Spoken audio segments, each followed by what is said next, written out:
Hey there, everybody. It's Liam Smith. Today I'm going to present to you the importance of salt on Michigan roadways. First, I'm going to give you some background.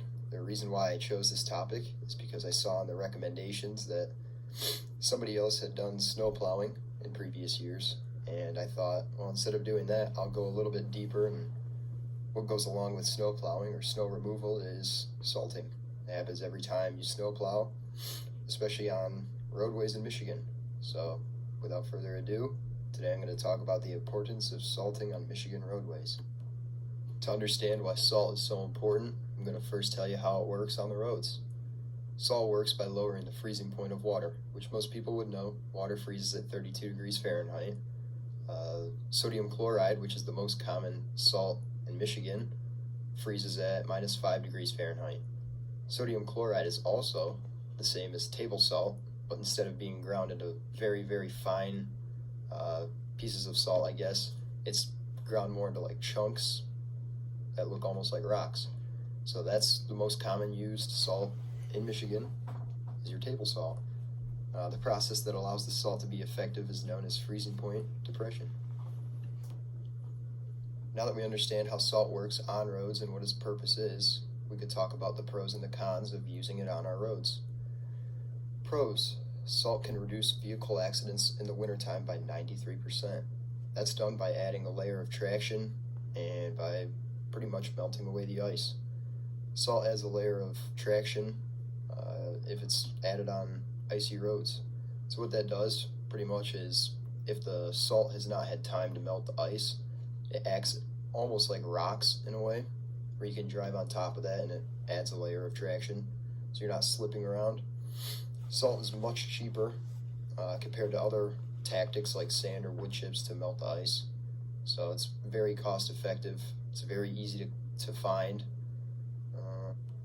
Now that we've gone over the pros, let's take a minute to look over the cons. So salt pollutes many rivers in the springtime when it rains. Rain cleans the roads of any salt that's remaining on them still.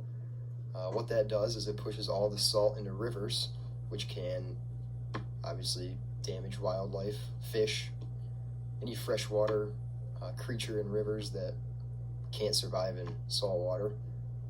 Rivers pretty much turn into an ocean, so any freshwater species would not be able to survive.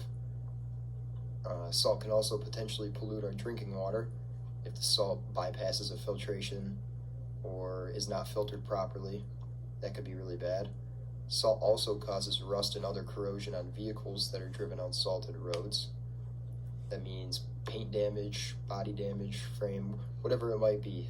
Rust, really bad. Salt also causes corrosion in the road, which ultimately will lead it to cracking. As you can see down here in my pictures, I have a stock picture of a river, a rusted out car, and then right there is what our roads would look like over time. And I think that might have a leading factor to why the roads in Michigan are pretty bumpy and cracked as they are, because of the use of salt.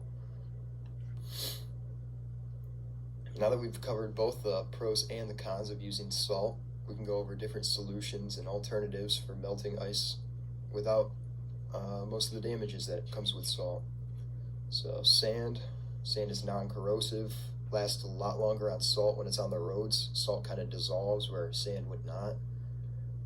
Sand does not affect the environment or wildlife at all, so if it were to end up in a river, it would have minimal effect on the wildlife, not nearly as big of an impact as salt would have. Wood chips, better with lower temperatures where salt's ineffective. Where that would be is below that minus 5 degree Fahrenheit point, where salt is pretty much ineffective. It also decomposes on its own, so you wouldn't have to worry about it washing away into a river or causing any damage to cars or concrete, anything of that nature. The third option here would be beet juice. Sugar in beet juice lowers water freezing point. Same thing as salt, but without the corrosive aspect of it. So right here it says non-corrosive on the roads. It also has no effect on wildlife, so you're not endangering any wildlife with that. Sugar, this one is a little bit on the fence. I wouldn't really call it an alternative. It still requires salt, but in a much less volume. The salt sticks much better to the road, which reduces how much is actually needed to be effective. But again, it still does require a little bit of salt. In conclusion, I believe that road salt works tremendously and has a very important job. It saves many lives each year by removing ice from the roads. Without salt, the roads would look like a slip and slide every time we got any amount of snow in a winter storm.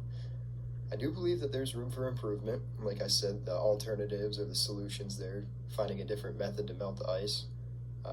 If we could use a different product that would give us the same result, that'd be amazing. But for now, I think salt is the best that we have, and it does a great job adding traction and melting ice. It makes the roadways a lot safer in winter. So that's my presentation today on why salt is effective and why it's important on roads in Michigan during the winter.